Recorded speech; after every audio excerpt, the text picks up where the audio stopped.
मोहनजोदड़ो का मतलब है मुर्दों का टीला। दक्षिण एशिया में बसे इस शहर को सबसे पुराना शहर माना जाता है। इतने साल पहले बने इस शहर को इतने व्यवस्थित ढंग से बनाया गया है कि जिसकी कल्पना भी नहीं कर सकते। पाकिस्तान के सिंध में 2600 ईसा पूर्व के आसपास इसका निर्माण हुआ था। खुदाई के दौरान इस शहर के बारे में लोगों को जानकारी हुई। 1856 में एक अंग्रेज इंजीनियर ने रेल रोड बनाते समय इस प्राचीन सभ्यता को खोज निकाला। रेलवे ट्रैक बनाने के लिए इंजीनियर को पत्थरों की तलाश थी जिससे वो गिट्टी बना सके। इसी दरमियान उन्हें मजबूत और पुराने ईंटें मिले जो बिल्कुल आज की ईंटों की तरह थे। वहाँ के एक आदमी ने बताया कि सब के घर इन्हीं ईंटों से बने हैं जो उन्हें खुदाई में मिलते हैं। इंजीनियर समझ गया था कि यह जगह किसी प्राचीन शहर के इतिहास से जुड़ी है, मगर तब उस पर अधिक ध्यान नहीं दिया गया। जब पुरातत्व विभाग के महानिदेशक जॉन मार्शल थे, तब दयाराम साहनी ने 1921 में हड़प्पा की तथा राखालदास बनर्जी ने 1922 में मोहनजोदड़ो की खुदाई कराई। मोहनजोदड़ो शहर पाकिस्तान के सिंध प्रांत में स्थित है। इसका शुद्ध उच्चारण मुअनजोदड़ो होता है। यह शहर सिंधु नदी के दाहिने तट पर स्थित है। सिंधु नदी बेसिन में अधिकांश शहरों की स्थिति के कारण ही इस सभ्यता को सिंधु घाटी की सभ्यता भी कहा गया। मोहनजोदड़ो सिंधु घाटी सभ्यता का सबसे बड़ा नगर था जो 250 हेक्टेयर क्षेत्र में बसा था। इसकी जनसंख्या भी अन्य शहरों से काफ़ी अधिक थी। मोहनजोदड़ो की खूबी यह है कि इस प्राचीन शहर की सड़कों और गलियों में आप आज भी घूम फिर सकते हैं। यहाँ की सभ्यता और संस्कृति के सामान भले ही अजायब घरों की शोभा बढ़ा रहे हों, मगर यह शहर जहाँ था आज भी वहीं है। यहाँ की दीवारें आज भी उतनी ही मजबूत हैं। आप उस पर पीठ टिकाकर सुस्ता सकते हैं। मोहनजोदड़ो भले ही खंडहर क्यों न हो, किसी घर की दहलीज पर कदम रखकर आप सहसा सहम सकते हैं। रसोई की खिड़की पर खड़े होकर उसकी गंध को महसूस कर सकते हैं, या शहर के किसी सुनसान मार्ग पर कान देकर उस बैलगाड़ी की रुंझुन सुन सकते हैं जिसे आपने पुरातत्व की तस्वीरों में मिट्टी के रंग में देखा है। सच है कि यहाँ की आंगन की टूटी फूटी सीढ़ियाँ आपको कहीं ले नहीं जाती, वे आकाश की तरफ अधूरी रह जाती हैं, लेकिन उन पर अधूरे पायदानों पर खड़े होकर अनुभव किया जा सकता है कि आप दुनिया की छत पर हैं। उस पर आप इतिहास को नहीं, उसके वर्तमान के पार देखते हैं।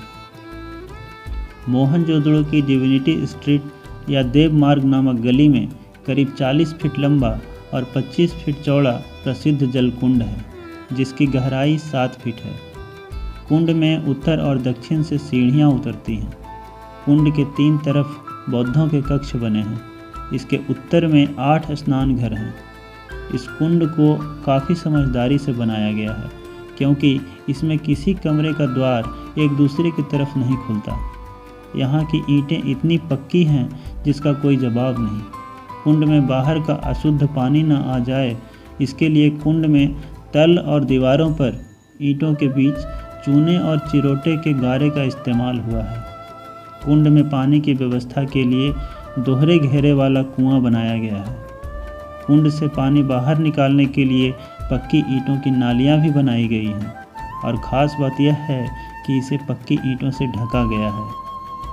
मोहनजोदड़ो की इमारतें भले ही खंडहरों में बदल चुकी हों, मगर शहरों की सड़कों और गलियों के विस्तार को स्पष्ट करने के लिए खंडहर ही काफ़ी है। यहाँ की सड़कें ग्रिड योजना की तरह हैं, मतलब आड़ी और सीधी हैं। पूरब की बस्तियाँ रईसों की बस्तियाँ हैं क्योंकि यहाँ बड़े घर, चौड़ी सड़कें और बहुत सारे कुएं हैं। मोहनजोदड़ो की सड़कें इतनी बड़ी हैं कि यहाँ आसानी से 2 बैलगाड़ी निकल सकती हैं। यहाँ पर सड़क के दोनों ओर घर हैं। दिलचस्प बात यह है कि यहाँ पर सड़कों की ओर केवल सभी के घरों के पीठ दिखाई देती हैं, मतलब दरवाजे अंदर की गलियों में हैं। इतिहासकारों का कहना है कि मोहनजोदड़ो सिंधु घाटी सभ्यता में पहली संस्कृति है जो कुओं को खोदकर भूजल तक पहुंची। इस शहर में 700 कुएं थे। यहाँ की बेजोड़ पानी निकासी, कुएं, कुंड और नदियों को देखकर हम यह कह सकते हैं कि मोहनजोदड़ो सभ्यता असल मायने में जल संस्कृति थी। मोहनजोदड़ो के दुर्ग टीले को स्तूप टीला भी कहा जाता है, क्योंकि इस टीले पर एक बौद्ध स्तूप बना है। कहा जाता है कि इस टीले पर स्तूप का निर्माण कुषाण शासन के समय कराया गया था। इसी दुर्ग टीले पर स्नानागार, अन्नागार, सभा भवन एवं पुरोहित आवास भी बने हैं। स्नानागार के बारे में हमने आपको पहले ही बता दिया, अब बताते हैं अन्नागार के बारे में। दरअसल दुर्ग टीले पर एक गोदाम की तरह भवन है, जिसकी लंबाई 46 मीटर और चौड़ाई 15 मीटर है। इतिहासकार व्हीलर ने अध्ययन के उपरांत बताया कि यह एक अन्नागार था, जिसमें उस समय की सरकार अनाजों का भंडारण करती थी। इसके अलावा दुर्ग टीले पर एक वर्गाकार भवन भी है, जो 27 मीटर लंबा और 27 मीटर चौड़ा है। इतिहासकारों ने इसे सभा भवन बताया है। दुर्ग टीले पर बने स्नानागार के उत्तर पूर्व में 70 मीटर लंबा और 23 मीटर चौड़ा एक विशाल भवन मिला है, जिसे पुरोहित आवास कहा गया है। अगर आप भी कभी मोहनजोदड़ो घूमने जाएंगे तो देखेंगे कि वहाँ एक संग्रहालय बनाया गया है। हालांकि यह संग्रहालय काफ़ी छोटा है। मुख्य वस्तुएं कराची, लाहौर, दिल्ली और लंदन में हैं। यहाँ काले पड़ गए गेहूँ, तांबे और कांसे के बर्तन, मोहरें, वाद्य यंत्र, चाक पर बने विशाल मृदभांड, उन पर काले भूरे चित्र, चौपड़ की गोटियाँ, दिए, माप तौल के पत्थर, तांबा का आईना, मिट्टी की बैलगाड़ी और 2 पटन वाली चक्की आदि अनेकों छोटी वस्तुएं रखी हैं। एक ख़ास बात यहाँ है जिसे कोई भी महसूस कर सकता है। अजायब घर में रखी चीज़ों में औजार तो हैं, पर हथियार नहीं। इस बात को लेकर विद्वान सिंधु सभ्यता के शासन या सामाजिक प्रबंध के तौर तरीकों को समझने की कोशिश कर रहे हैं। वहाँ अनुशासन जरूर था, पर ताकत के बल पर नहीं, बल्कि बुद्धि के बल पर। तो दोस्तों, कैसी लगी यह वीडियो हमें कमेंट करके ज़रूर बताएं और हमारे चैनल को सब्सक्राइब करना ना भूलें।